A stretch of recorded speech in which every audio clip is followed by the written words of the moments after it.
التأصيل أولا ما إلى العصبات كان يقلان ثورة كويني المسفهام للصنافة كل ورثة إلى الصنفة مزوارو اسم أصحاب الفروض يعني وقاذ يسعنا مورنسن ديال القرآن غادي السنة مرصد أيوت يام أنسيز يام أنكا في قاذا اسم سنة الفروض المقدرة مدين مثلا دي القرآن الكريم في الآية 12 في سورة النساء يوصيكم الله في أولادكم للذكر مثل حظ الأنثيين.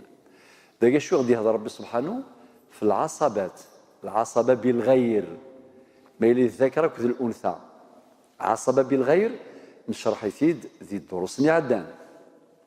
بعدين فإن كنا نساء فوق 2 فلهن ثلث ما ترك. ما يلي يولي جاد سنتي السيس نغكثر نغي جاد سنتي ستماس نغكثر هذا وين ثلثا ما ترك يعني 2/3 وإن كانت واحدة فلها النصف ما يموت جاد يوث قليس نغيث بلتماس أسوي النصف 1/2 أندومي صافي ود في كانوا كثير ربي يهدينا. بعدين ولأبويه مولان لكل واحد منهما السدس مما ترك ان سيزيام السدس ولأبويه لكل واحد منهما السدس مما ترك. إما إلا ذمي سنق موثن غادي اللي سنق موثن الوالدين أضورثن ما إلا يتجاد وقي موثن ما يسعى ميس نغي الليس ولد ذاك ربي ناد إمولانا ذوين أنسيزيام هذا يعود غير الآية ولكل واحد ولأبويه لكل واحد منهما السدس مما ترك يعني المتوفى المورث إن كان له ولد ذكرنا وأنثى أن هذا يتمثل من سلا كلمة ولد ماشي معنى ذا قشيش خاطئ الولد ذي القرآن ذي تعرف ذي الدرية من بعد يفكاد التفاصيل نحكي انت ديال الايه اللي قبل بدايه سوره بدايه الايه 12 مدينا ربي سبحانه للذكر مثل حظ الانثيين يهضر في الذكر يهضر في الانثى في النساء هذو غير الوالدين ربي يناد ولأبويه لكل واحد منهما السدس مما ترك ان كان له ولد فإن لم يكن له ولد وورثه أبواه إما إلا يعني وقيم مثل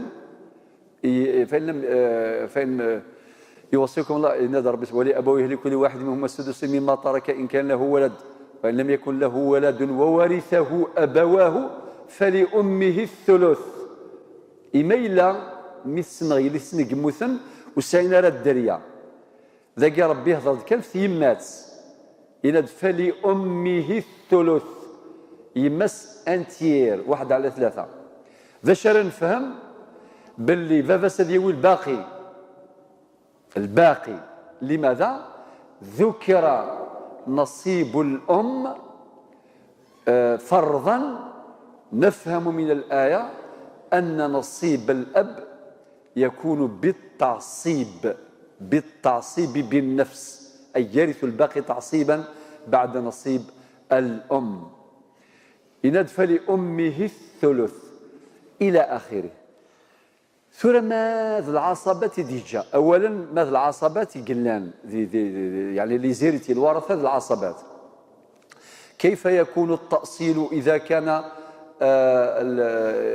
الورثة عصبات من العصبات هنا إذا كان ألف عصبة بالنفس باء عصبة بالغير ميل عصبة بالنفس معناتها اسمحتي صنف واحد عصبة بالنفس عدد الرؤوس هو أصل المسألة أذكر مثال مي مثيون إيجاد 3 وراش فقط لا يديجا وديجا ثمطوط وديجا والو إيجاد كان 3 وراش فاش نبضوا تريكايس في 3 قراي يعني عدد الرؤوس هو أصل المسألة سيقيتي فرثينس حسباش حالي قراي ذو قاذني إذا أصل المسألة ما يجد 30 هكتار ديفيزي بار 3 صافي كل من 10 ما يجد 300 مليون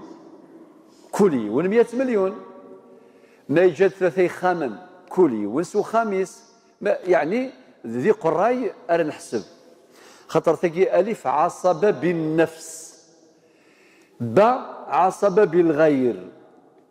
عصبة بالغير المعنيس ذين دين الآية بداية الآية 12 يوصيكم الله في أولادكم للذكر مثل حظ الأنثيين.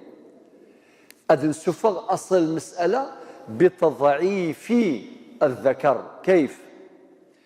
ما إلا يموثيوني جد أقشيش أو كتقشيشت أميس يليس فشحال نفضل تريكا في 3 ماشي في السين، خاطر إلا وقشيشت أقشيشت دوبل ها 2 السين، فقشيشت يون ها 2 3، وقيم تضعيف رأس الذكر.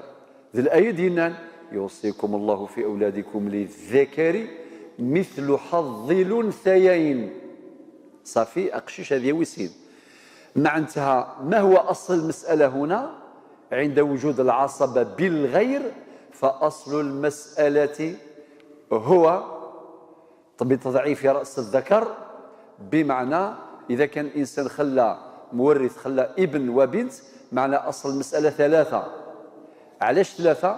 بتضعيف رأس الذكر كما قلنا في بداية الآية رقم 12 من سورة النساء.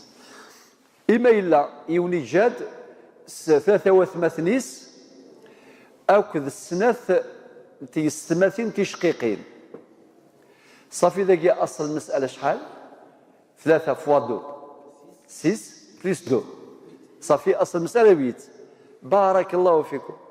معنى من نقسم التركة في 8 كل قشيشة ديال السين 3 سنين لان وغان 6 أقشيشة مزوارو سين والسين سين ويس 3 سين 2 6 قشيشين يونيون. صافي ثمسة حسابية بد ما يخدم كان الحساب وتلاقي الطريقة لتأصيل المسائل. وقي أولا ما إلا الورثة من العصبات.